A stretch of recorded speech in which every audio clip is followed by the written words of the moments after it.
जय श्री गणेश जी महाराज। आज है 11 फरवरी बुधवार का दिन। तो आइए श्रवण करते हैं आज के दिन सुनी जाने वाली सभी कथाओं का रसवादन। जैसा कि हम सभी इस फागुन महीने के शिव महापुराण की कथाएं सुन रहे हैं, इसके पीछे बहुत बड़ा कारण है कि शिव पार्वती विवाह इस महीने में हुआ था और शिवलिंग रूप में ब्रह्मांड में महादेव प्रकट हुए थे। इस कारण शिव महापुराण की कथा को सुनना अनंत गुना लाभ देता है। साथ के साथ आज गणेश जी महाराज बुधवार की कथा, सीता माता के नित्यनेम की कथा भी हम सुनेंगे अपने इस वीडियो में। सबसे पहले हम जानेंगे आज का पंचांग, शुभ और अशुभ समय के बारे में। आज फागुन महीने की 9वीं तिथि है। 9वीं तिथि सर्वश्रेष्ठ रूप में रहेगी। आपको बता दें 9:49 के आसपास। उसके बाद 10वीं तिथि लग जाएगी और आज अनुराधा नक्षत्र है जो कि 10:52 के आसपास होगा। उसके बाद ज्येष्ठा नक्षत्र लगेगा। व्याघात योग और हर्षण योग का निर्माण हो रहा है। राहु काल के इस अशुभ समय में किसी नए कार्य की शुरुआत न करें। राहु काल का अशुभ समय दोपहर 12:41 से दोपहर में ही 2:04 के आसपास का रहेगा। प्रिय श्रोताजनों, जैसा कि आप सभी जानते होंगे,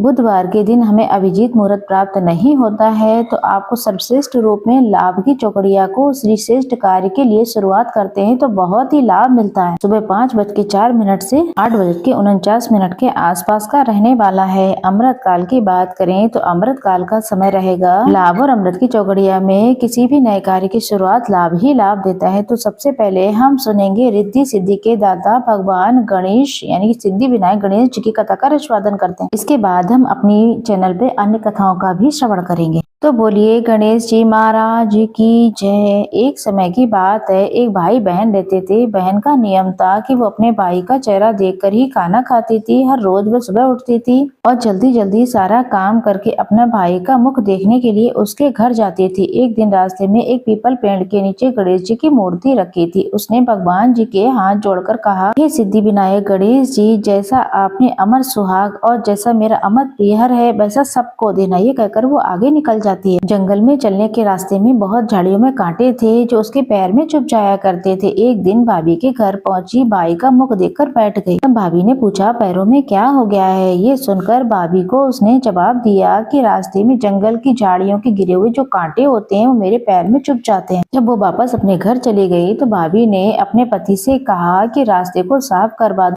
आपकी बहन के पाँव में बहुत सारे कांटे चुभ जाते हैं। तो भाई ने खुद ही कुल्हाड़ी लेकर सारी झाड़ियां काट कर रास्ता साफ कर दिया, जिससे कि गणेश जी का स्थान भी वहां से हट गया। ये देखकर भगवान क्रोधित हो गए और भाई के प्राण हर लिए। लोग उनको अंतिम संस्कार के लिए ले जाने लगे। जब भाई को ले जा रहे थे तो उसकी भाभी रोते हुए लोगों से कहने लगी, थोड़ी देर रुक जाओ, उनकी बहन आने वाली है। तो अपने भाई को देखे बिना पानी भी नहीं पीती है, तो उनका नियम है। तब लोगों ने कहा, आज तो वो देख लेगी, कल क्या देखेगी। हर दिन की तरह बहन अपने भाई का मुख देने के लिए जंगल से निकली तो जंगल में उसने देखा कि सारा रास्ता साफ पड़ा हुआ है। जब वह आगे बढ़ी तो उसने देखा कि सिद्धि विनायक गणेश जी अपने स्थान पर हटे हुए हैं। तब उसने सबसे पहले गणेश जी को एक स्थान पर विराजित किया और हाथ जोड़कर बोली, भगवान मेरे जैसा अमर सुहाग और अमर प्रियहर सबको देना। ऐसा बोलकर वो आगे निकल गई। तब भगवान ने सोचा कि अगर मैंने इसकी नहीं सुनी तो हमारा कौन माने, कौन हमारी पूजा करेगा। तब सिद्धि विनायक गणेश जी ने उसे आवाज दी और कहा कि बेटी, इस खेजड़ी की पत्तियों को 7 पत्तियों को ले जा और उसे कच्चे दूध में घोलकर अपने भाई के ऊपर छींटा मार देना, वह उठकर खड़ा हो जाएगा। ये सुनकर बहन पीछे मुड़ी तो वहाँ कोई नहीं था। फिर वह सोचने लगी, जैसा सुना है वैसा ही कर लेती हूँ। फिर वह खेजड़ी की पत्ती लेकर अपने भाई के घर पहुँच गई। उसने देखा कई लोग बैठे हुए हैं, भाभी रो रही है और भाई की लाश रखी है। उसने उन पत्ती को निकाला और नियम के तहत भाई के ऊपर इस्तेमाल किया। फिर क्या था, भाई उठकर बैठ गया और बोला, बहन आज तो बहुत गहरी नींद आई। तो बहन बोली कि भाई ऐसी नींद किसी दुश्मन को भी ना आए। तब उसने सारी बात अपने भाई को बताई। तभी से मान्यता है कि बुधवार या हर एक दिन गणेश जी की कथा को सुनने से, उनकी नियमित रूप से पूजा करने से सिद्धि विनायक गणेश जी जीवन में रिद्धि सिद्धि लाते हैं, अमर प्रियहर देते हैं, अमर ससुराल का वरदान देते हैं, पुत्र पौत्र का वरदान देते हैं। तो बोलिए गणेश जी महाराज की जय, श्री रामचंद्र भगवान की जय, माता सीता की जय।